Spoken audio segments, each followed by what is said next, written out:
میں ان ماؤں کو جانتا ہوں، میں نے ان ماؤں کو دیکھا ہے، وہ بچے بچیوں کو اٹھنے بیٹھنے کی تمیز سکھاتی تھی مائیں۔ اگر کوئی چلنا کسی کا درست نہیں ہے تو ماں ڈانٹتی تھی، جمائی لے لی ہاتھ منہ پہ نہیں رکھا، ڈانٹتے تھے والدین۔ بولنے کا طریقہ اچھا نہیں ہے، ڈانٹتے تھے کہ یہ روڈ طریقہ ہے۔ چھوٹی چھوٹی چیز پر ماں باپ نظر رکھتے تھے، اولاد کو سنوارتے تھے۔ کتنے والدین ایسے ہیں، کتنی مائیں ایسی ہیں جو اس تربیت کی ان پٹ دے رہی ہیں اپنی اولاد کو، جو کچھ آپ بو رہی ہیں وہی اگنا ہے۔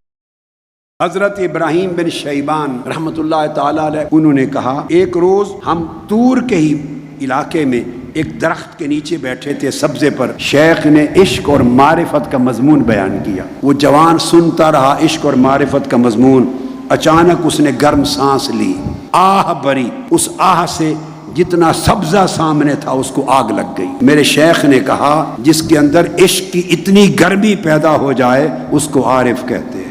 یہ جو زندگی کے لمحات ہیں یہ ایک مستعار زندگی ہے، یہ پلٹ کے پھر نہیں آئے گی۔ حضرت امام ابن سیرین فرماتے، اگر مجھے یہ اختیار دیا گیا کہ یہ جنت ہے یا یہ لے لو، یہ 2 رکعتیں پڑھ لو نماز کی، فرماتے 2 رکعتوں کی فرصت لوں گا۔ لہذا عاشقوں کو جو لذت اس مولا کو دیکھے بغیر اس کی ملاقات کے شوق اور انتظار میں تڑپنے میں جو لذت ہے، سجدے میں جو لذت ہے، پکارنے میں جو لذت ہے، وہ لذت کسی اور شے میں نہیں ہے۔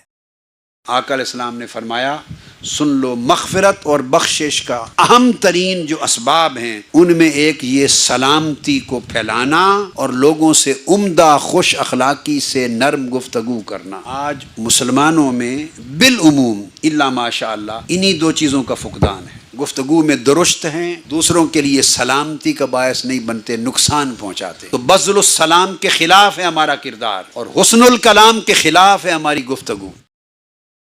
عادت کے طور پہ کام کرنا اور عبادت کے طور پہ کام کرنا، اس میں زمین آسمان کا فرق ہے۔ عادت اور عبادت میں فرق کیا ہے؟ وہی ایک نیت کا جو دل کی چھپی ہوئی کیفیت ہے۔ اگر نیت صالحہ شامل ہو جائے عادت میں، بشرطے کہ عادت جائز ہو، تو وہ عادت عبادت بن جاتی۔ اگر عبادت اس نیک نیت سے خالی ہو جائے تو عبادت عادت بن جاتی، عادت کا اجر کوئی نہیں۔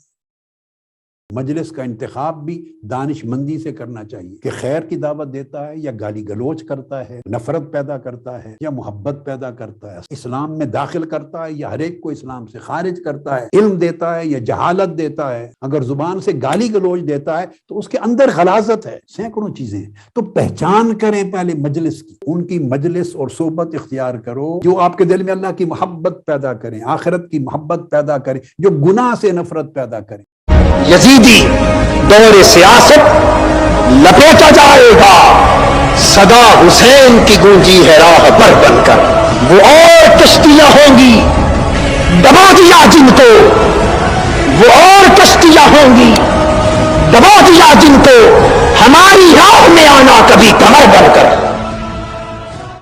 عاشق لوگ وہ ہیں جنہیں نہ جنتوں سے غرض ہے نہ درجات و مراتب سے غرض ہے۔ وہ عاشق کہتے ہیں، مولا وسدے ہاں سے تیرے قرب میں بستے تھے، تے وسدے نہ سے تجھ سے بچھڑتے نہ تھے۔ جب تو نے میٹھی میٹھی آواز میں کہا تھا کیا میں تمہارا رب نہیں ہوں، تو روحوں نے جواب دیا تھا سونیا کیوں نہیں۔ روحوں کے کان ترستے ہیں پھر سے میٹھی آواز سننے کو۔ من کی دنیا بدلنے کے لیے نہ ہاتھ میں پکڑی ہوئی تسبیح کام آتی ہے، نہ جبے کبے کام آتے ہیں، نہ وضاقت کام آتی ہے، نہ نسب اور حسب کام آتا ہے۔ من کی دنیا بدلنے کے لیے یہ مجاہدہ چاہیے جس سے روح خواب غفلت سے بیدار ہو اور نفس کا غلبہ ختم ہو، تاکہ روح کی آواز سنائی دے، بشنو از نئے چوں حکایت می کند۔ اگر آخرت کا فکر اور اللہ کے حضور پیشی اور محاسبہ اور میزان پر اعمال کا تولا جانا، اگر یہ یقین ہوتا تو ہماری نیندیں اجڑ گئی ہوتی، ہماری زبان کسی کی حق تلفی نہ کرتی، ہمارے جسموں سے کوئی گناہ صادر نہ ہوتا، ہم روتے ہنسنا بھول جاتے، راتوں کو سوتے کم اور مسلوں کی پیٹھ پر کھڑے ہو کر خدا کے حضور آنسوؤں کی برسات گراتے۔